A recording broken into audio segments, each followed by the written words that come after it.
Okay, ಈಗ ನಾವೇನಿದ್ರು social media ಜಮಾನದಲ್ಲಿ ಇರೋದ್ರಿಂದ big ಬಾಸ್ಗೆ ಹೋದ್ಮೇಲೆ ಪಾಸಿಟಿವ್ ಎಷ್ಟು ಬರುತ್ತೋ ನೆಗೆಟಿವ್ ಕೂಡ ಅಷ್ಟೇ ಬರುತ್ತೆ. ಸೊ ನೀವು ಬೇಕಾದ್ರೆ ಅರ್ಥ ಮಾಡ್ಕೊತೀರ, ಬಿಕಾಸ್ ಯಾಕೆಂತಂದರೆ ನಿಮಗೆ ಗೊತ್ತು ಸೋಷಿಯಲ್ ಮೀಡಿಯಾ ಯಾವ ರೀತಿ ಇರುತ್ತೆ, ಹೆಂಗೆ ಪೋಟ್ರೆ ಆಗುತ್ತೆ ಅಂತ ಹೇಳ್ಬಿಟ್ಟು.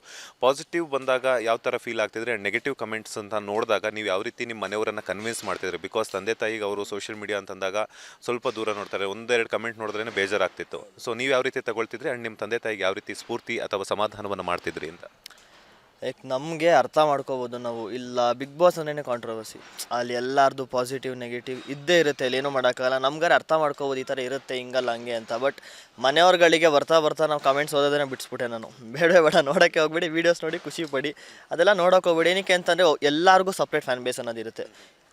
ಇವ್ರಿಗೇನಾರು ಇದಂದರೆ ಅವ್ರಿಗಾಗಲ್ಲ, ಅವ್ರಿಗೇನಾರಂದ್ರೆ ಇವ್ರಿಗಾಗಲ್ಲ. ಸೊ ಅದನ್ನು ಅವ್ರು ಮಾಡ್ತಿರ್ತಾರೆ. ಹೊರಗಡೆ ಬಂದಾಗ ಅವರು ಇಷ್ಟಪಡ್ತಾರೆ, ಅವರು ಚೆನ್ನಾಗಿ ಮಾತಾಡ್ತಾರೆ ಸಿಕ್ಕಿದ್ರೆ. ಬಟ್ ಒಳಗಡೆ ಇದ್ದಾಗ ಅವ್ರ ಫ್ಯಾನ್ಸ್ಗೋಸ್ಕರ ಅವ್ರಿಗೆ ಯಾರು ಇಷ್ಟ ಇರ್ತಾರೆ ಅವ್ರು ಇದನ್ನೆಲ್ಲೋ ಒಂದು ಕಡೆ ಇದು ಮಾಡೋಕ್ಕೋಸ್ಕರ ಎಲ್ಲರಿಗೂ ಹೇಳ್ತಿರ್ತಾರೆ. ಸೊ ಅದನ್ನು ಮನೆಯವ್ರಿಗೆ ಅರ್ಥ ಮಾಡಿಸ್ತಾ ಇದೆ ತುಂಬ. ಬೇಜಾರು ಮಾಡ್ಕೊಂಡಾಗ ಇಲ್ಲ ಹಿಂಗೆ ಇರಲ್ಲ, ಹಿಂಗೆ ಹೊರಗಡೆ ಬಂದಮೇಲೆ ಅವ್ರುಗಳೇ ಸಿಕ್ಕರೆ ಅವ್ರುಗಳೇ ಹೊಗ್ಲುತ್ತಾರೆ, ಅವರೇ ಫೋಟೋ ತೆಗೆಸ್ಕೊತಾರೆ, ಈ ಥರ ಎಲ್ಲ ಏನಿರಲ್ಲ ಅಂತ ಹೇಳ್ತಿದ್ದೆ. ಬರ್ತಾ ಅವ್ರು ಅರ್ಥ ಮಾಡ್ಕೊಂಡ್ರು ಒಂದಷ್ಟು ತಿಂಗಳಾದಮೇಲೆ. ಆಮೇಲೆ ಅದೆಲ್ಲ ಸ್ವಲ್ಪ ಸರಿ ಹೋಯ್ತದು. ಲೇಟೆಸ್ಟ್ ಹಾಗೂ ಇಂಟ್ರೆಸ್ಟಿಂಗ್ ಸುದ್ದಿಗಳಿಗಾಗಿ ಬಾಸ್ ಟಿವಿ ಕನ್ನಡ ಚಾನೆಲ್ನ ಸಬ್ಸ್ಕ್ರೈಬ್ ಮಾಡಿ. ಹಾಗೆಯೇ ಬೆಲ್ ಐಕಾನ್ ಪ್ರೆಸ್ ಮಾಡಿ. ಇದರ ಜೊತೆಗೆ ಫೇಸ್ಬುಕ್, ಇನ್ಸ್ಟಾಗ್ರಾಮ್, ಎಕ್ಸ್ನಲ್ಲೂ ಮಿಸ್ ಮಾಡದೆ ಫಾಲೋ ಮಾಡಿ.